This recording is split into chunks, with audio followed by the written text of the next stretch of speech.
After catching my personal best brown trout on a Rapala on the Provo River, I'd been itching to get back out and give it another shot. I'd forgotten how much fun and simple a Rapala is to fish. When you're fly fishing, you have to pack a ton of gear with you, at least I do. When you're fishing Rapalas, it just takes a spinning rod and a couple of Rapalas stuck in your pocket. The only reason I'm carrying a backpack is just to carry my camera gear. It just so happened that my free time and a big approaching storm happened to coincide.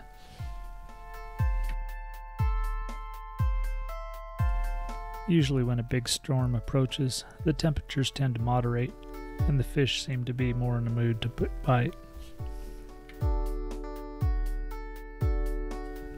So I grabbed my warm weather gear and headed down to the river.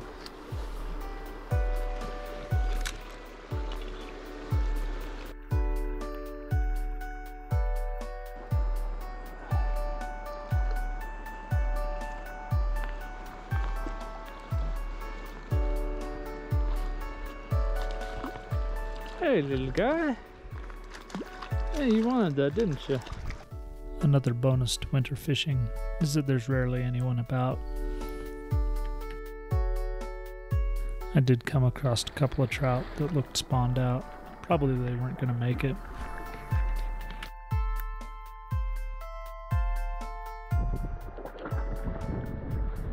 One thing I like about Provo River trout is they're not underfed.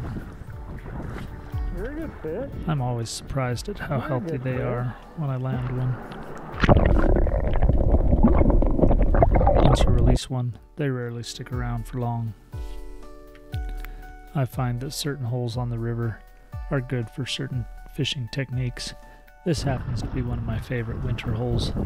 I managed to pull 3 fish out of this single hole.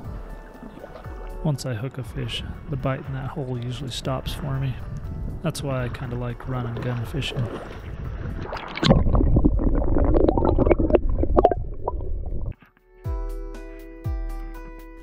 This particular hole is usually really good for me when the buffalo midges come off. It's one of my favorite times to fly fish the Provo. Watching big trout taking little insects is always a lot of fun, especially when they choose yours.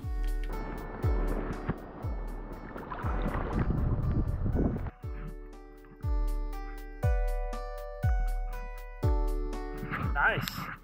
There he is. For me, fishing Rapalas is pretty simple. You just cast slightly downstream about 9 o'clock and then let the current pull the Rapala across the current.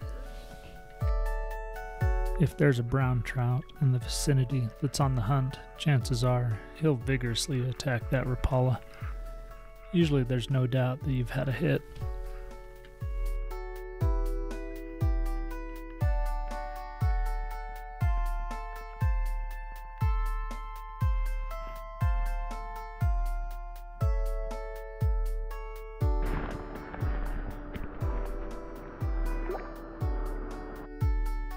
As the day wore on, the snow picked up, but that didn't seem to have chilled the bite at all. The price you pay on a good fishing day in the winter is cold fingers. That water wasn't much above freezing temperature.